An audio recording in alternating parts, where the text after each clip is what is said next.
Buenas tardes a todas, a todos. Agradecer en primer lugar la invitación y agradecer la gestión que tuvo Ruth, Raquel y Jorge respecto a nuestra participación. En 15 minutos voy a tratar de alguna manera de poder ir bajando algunos conceptos, algunas experiencias que hemos tenido particularmente en Chile, en la lógica de la institucionalidad ambiental y particularmente el rol que ha ido teniendo la Superintendencia de Medio Ambiente en lo que nosotros entendemos como un pilar fundamental de la gestión ambiental, que tiene que ver con los instrumentos, el cumplimiento de los instrumentos de carácter ambiental. Qué duda cabe, y eso de alguna manera lo hemos venido viendo esta mañana, que el tema ambiental es complejo ya por sí. Tratar de entender de alguna manera la realidad que ocurre en cada proyecto, la realidad que ocurre en cada comunidad, es efectivamente un tema que hoy día nos debe llamar efectivamente a la necesidad de un mejor entendimiento, a la necesidad de generación de muchas más herramientas científicas que permitan generar de alguna manera una mayor cercanía respecto a ese escenario en lo particular. Pero también tenemos que ser capaces de decirlo abiertamente. El tema ambiental se instala en nuestras propias realidades cuando ya hemos tenido de alguna manera suficientemente cubiertos aquellos elementos que son más básicos y de alguna manera que constituyen los requerimientos que históricamente nuestra propia sociedad ha ido solicitando. La salud, la educación, etcétera, el trabajo en términos generales. Cuando uno tiene cubierto eso, empieza ya a emerger el tema ambiental como una cuestión ya prácticamente con una dinámica muy fuerte. Y donde claramente hoy día se va instalando una atención pública-privada muy importante. Y esto lo planteo en términos de la gestión de la información. No cabe duda que la información que manejamos la entidad del Estado en teoría es pública y por lo tanto uno tiene que ser capaz de gestionarla bajo esa lógica. Pero también se ha ido instalando fuertemente, y eso también es parte un poco de la experiencia que tenemos en Chile, la realidad del manejo de la gestión que el propio privado tiene. En la lógica del Next Generation Compliance, que es una particularidad que han ido trabajando en Estados Unidos, muchos titulares de proyectos han ido entendiendo que la información que ellos generan también es parte de alguna manera de lo que la comunidad pudiese tener acceso, en términos de generar evidentemente a partir de ellos estas confianzas. Pero esto es una cuestión del día a día, digamos. La tensión que se produce entre lo público y lo privado es un aspecto que hay que estar visualizándolo evidentemente constantemente.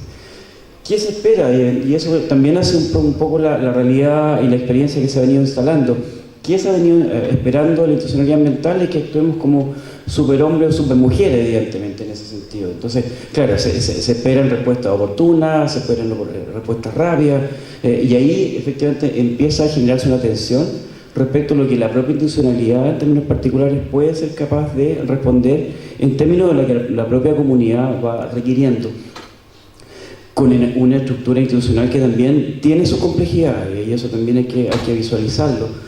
Si bien es cierto, tiene un cuerpo común, donde hay una ley, donde hay una estructura legal bien establecida, pero donde también particularmente empiezan a aparecer ciertas tensiones, donde históricamente ocurrían y tenían alguna atribución en algunos sectores, particularmente en la realidad chilena.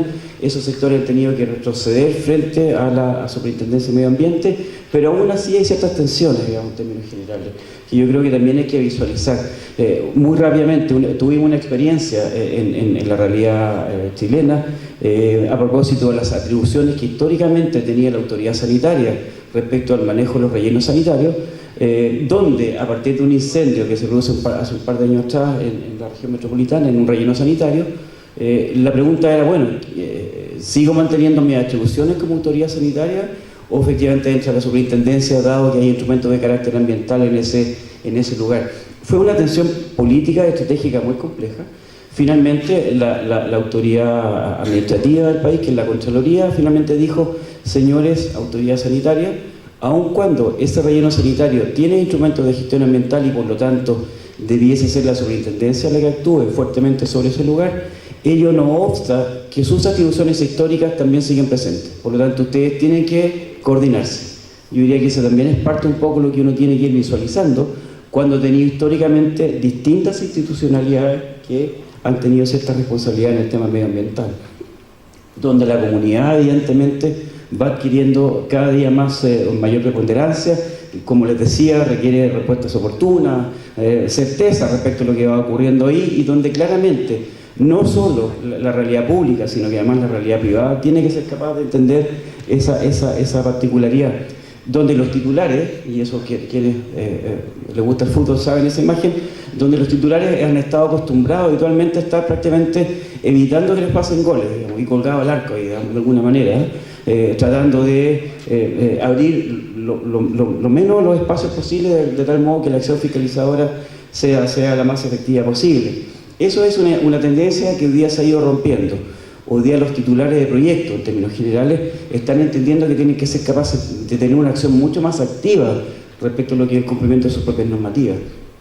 Ejemplo 2, región del Biobío, al sur de Santiago, una termoeléctrica que es de por sí ya un proyecto que es complejo, que está muy fuertemente vinculado con la comunidad. Lo que ha decidido, por ejemplo, en términos de esta acción mucho más participativa, es que realiza anualmente cuentas públicas comunitarias. Invita a la comunidad a su instalación, a su proyecto, y les explica cómo están funcionando. Toma la decisión también, en términos particulares, de poner en línea sus emisiones en la atmósfera. Por lo tanto, hoy día la comunidad va, pincha una información y ve qué es lo que está ocurriendo en términos particulares. Entonces, ahí hay una demostración efectiva que hay que generar una vinculación mucho más inclusiva. Pero también, y tenemos que tenerlo muy en cuenta, quienes estamos hoy día en el aparato público, la posverdad se instala también como una cuestión que tenemos que ser capaces de manejar. También lo ha vivido la superintendencia con algunos casos que no han sido de fácil manejo, pero ojo con el tema de las redes sociales. Es un espacio que hay que mirar con mucho detalle, porque claramente hay que saber manejar en términos de lo que evidentemente tiene que ser una información robusta y transparente. Antecedentes generales, institucionalidad ambiental chilena. Hoy día, históricamente, había una única institución que manejaba muchos los aspectos, que era la Comisión Nacional de Energía, de Medio Ambiente.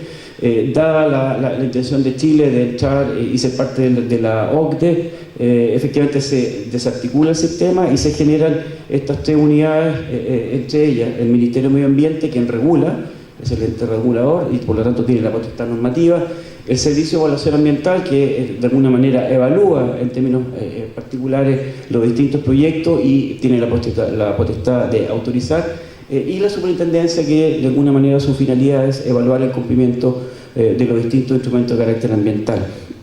Sobre este espacio, y mañana, hoy día a la tarde, el ministro Hanke les va a contar con más detalle, están los tribunales ambientales, que también han constituido hoy día un espacio de fuerte interacción dentro de lo que es la institucionalidad ambiental.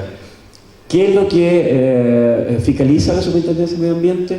Fiscaliza estos instrumentos de carácter ambiental que han tendido a ir organizando, estructurando de alguna manera lo que es la gestión ambiental a nivel nacional.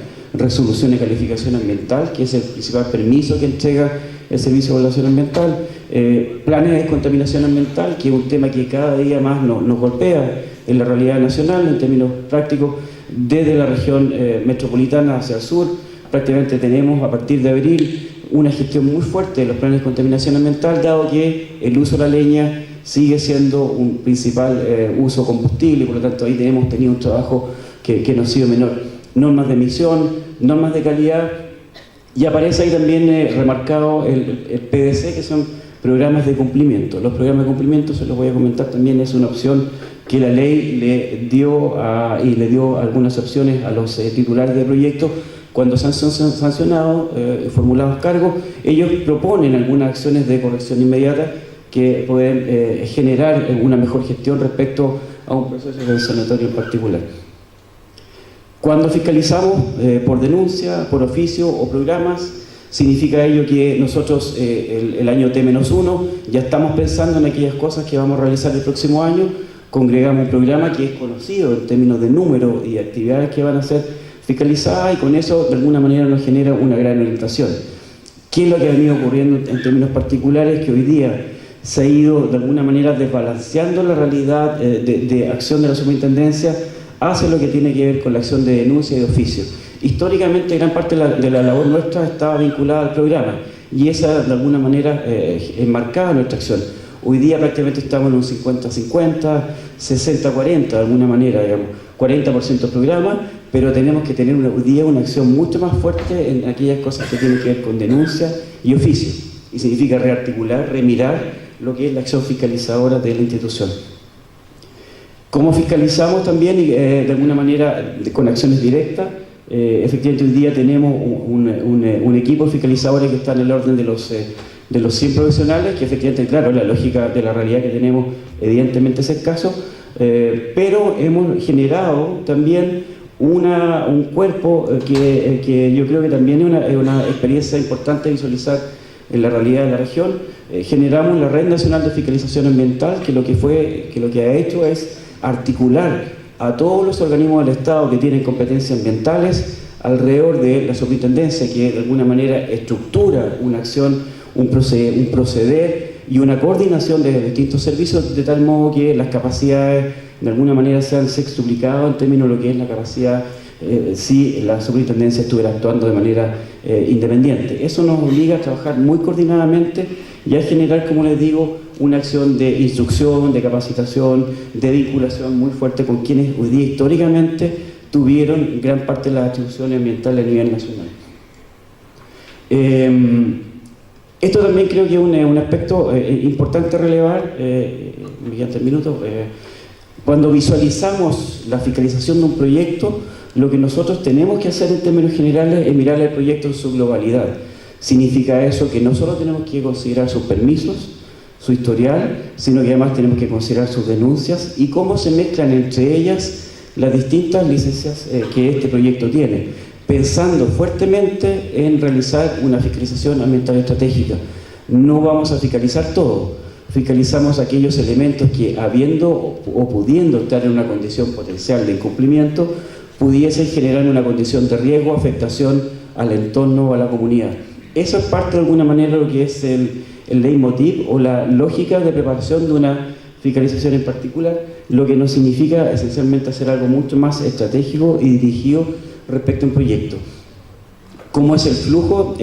También en términos importantes conocer, el flujo significa tener una acción de programación, tener una acción de planificación, donde evidentemente tratamos de relevar aquellas cosas que son fundamentales respecto a un proyecto, donde el producto de la acción fiscalizadora es un informe de fiscalización. El elemento que se le entrega al titular es un acta de fiscalización que él la recibe, la lee, trata de entenderla y trata de alguna manera también de conceptualizarla, pero en términos de la acción fiscalizadora, el primer producto que se genera es un informe de fiscalización. Si ese informe de fiscalización no tiene hallazgos o desviaciones, ese informe se publica en un Sistema Nacional de Información Ambiental. Por el contrario, si ese informe ha presentado hallazgos o desviaciones, ese informe es derivado a la División de Sanción, que es la que de alguna manera toma el caso, y un fiscal instructor es el que de alguna manera va a ir dándole cuerpo a lo que son aquellas desviaciones en la lógica sancionadora. He remarcado acá el tema de medidas provisionales porque ha sido un instrumento que hemos venido utilizando fuertemente también en el último tiempo, cuando en la lógica, en el espacio sede administrativa fiscalizadora, nosotros hemos levantado algunas condiciones que están generando afectación o daño y que tienen que ser intervenidas rápidamente. Eso significa que nosotros en la práctica, en algunas situaciones debemos pedir permiso al Tribunal Ambiental, cuando significa, por ejemplo, la clausura de una operación en lo particular, pero en otras acciones que son menos intrusivas nosotros podemos solicitar que un titular, por ejemplo, genere una medida de corrección inmediata, nuevamente pensando en que esas cosas tienen que evitar afectación o daño. Ahí también hay una experiencia que yo creo que ha sido bastante enriquecedora a nivel de la realidad nacional. ¿Qué es lo que ocurre una vez que ese informe es analizado por un fiscal? Efectivamente, él, en el contexto de las atribuciones, decide formular cargos. Esa formulación de cargos, hoy día la práctica también genera dos opciones en términos de lo que el titular puede entender. Uno de ellos, es decir, la verdad es que yo nunca he hecho nada, digamos, por lo tanto me voy a ir a los descargos, nos vamos a ir a las manos, por así decirlo, digamos, en términos muy coloquiales, digamos, pero la gran mayoría de los titulares a los cuales se le han formulado cargos han decidido utilizar el instrumento del programa de cumplimiento, que es una herramienta que permite rápidamente también generar las correcciones de aquellas cuestiones que fueron observadas. También hay un elemento que yo creo que es reinteresante visualizar en términos de la propia realidad. Este es el catálogo de nuestras infracciones. Más allá de los números, en general lo que hay que relevar es que el uso del instrumento, el programa de cumplimiento prácticamente ha cuadruplicado o quintuplicado las inversiones que esos propios titulares han debido desarrollar para hacer las correcciones de una desviación. Significa ello que directamente, por ejemplo, un titular ha debido hacer inversiones de, la más grande que yo recuerdo de la fecha, $10 millones en una inversión directa en un proyecto para hacer una corrección. Y con eso, de alguna manera, hemos tratado de generar una respuesta mucho más oportuna respecto a una situación particular. ¿Qué me va quedando? Yo diría que esto es una foto muy rápidamente que quiero mostrarles. Estos son los antecedentes que hemos levantado del año 2003 a la fecha. En el ámbito minero, hemos realizado ese número que está ahí expreso, 673 fiscalizaciones, se han relevado 74 procedimientos sancionatorios, en la mitad de ellos se han presentado de alguna manera programas de cumplimiento, y donde ustedes pueden ver los elementos que el titular y la comunidad pueden entender como elementos relevantes, tiene que ver que en el área minera la gestión de recursos hídricos. Es ahí donde claramente la superintendencia y el titular y la comunidad está poniendo mayor énfasis. En el ámbito de la energía, particularmente energía termoeléctrica e hidráulica en términos generales, las mayores afectaciones han estado en flora y fauna, afectación a suelo y a especies, y en temas de emisiones atmosféricas cuando estamos hablando de termoeléctrica. En el caso de la agroindustria, en términos generales, particularmente las mayores desviaciones han venido apareciendo en el manejo de los residuos industriales líquidos, en el manejo de los purines, fundamentalmente en el sector agroindustrial. Un minuto. Saneamiento ambiental, donde está el relleno sanitario, nuevamente también manejo de residuos líquidos en términos particulares, pesca y acuicultura, que es otra realidad también activa, importante a nivel nacional, manejo de residuos líquidos o ubicación de estados de obra. También hay una cuestión que, aun cuando parezca nimia, también nos ha obligado a tener una mejor caracterización de cómo se está llevando a cabo la industria de particularmente la salmonicultura en el sur de Chile, porque ahí hay una desviación que puede ser importante. Infraestructura portuaria, también hemos hecho un levantamiento fundamental y donde las emisiones atmosféricas han sido también una desviación o un hallazgo que ha sido de relevancia. Quería mostrarles esto, la verdad que no hay internet, pero hoy día ustedes a través de esa página van a poder entrar a un sitio que hemos manejado, el Sistema Nacional de Información de Fiscalización Ambiental, donde toda la comunidad, los titulares y quien de alguna manera le interese, puede entrar, puede efectivamente ver cuál es el comportamiento que tiene un titular, puede ver su información en línea, puede ver el catastro de unidades que son fiscalizadas, puede ver las normas de emisión, etcétera, etcétera, los procedimientos sancionatorios, las medidas que de alguna manera han sido desarrolladas por cada uno de ellos, estadísticas en términos ambientales, en términos generales, lo que nos ha significado efectivamente también generar una plataforma e ir cubriendo una de las principales debilidades de lo que es la justicia ambiental, que tiene que ver con el acceso a la información. Muy rápidamente, desafíos, y lo hemos venido también diciendo a todo el mundo, anticipación. Este es un concepto que también los propios titulares van entendiendo en términos generales. Los titulares tienen que ser capaces de entender y leer cuál es la información que va relevando la superintendencia, de entender y leer qué es lo que va pasando con las formulaciones de cargo, porque ahí tenemos un elemento a mejorar. Hacia dónde estamos caminando, esencialmente a una mejor comunicación en términos generales de la propia realidad de los titulares, por ejemplo, en el manejo de contingencia, avanzando rápidamente hacia metodologías mucho más dinámicas de fiscalización. No podemos pensar en que vamos a fiscalizar con un fiscalizador en cada unidad. Estamos trabajando hoy día no solo con imágenes satelitales, con sensores remotos, estamos teniendo en línea, por ejemplo, una mejor monitoreo de calidad de agua. Entonces vamos armando una red de trabajo que permite hacer y generar una estructura mucho más anticipativa respecto a lo que en la práctica nos interesa. Cualquier duda, ahí está mi correo, se lo pidió Jorge que pusiera. Si ustedes efectivamente requieren alguna información en lo particular, yo le podré responder a través de este medio. Muchas gracias.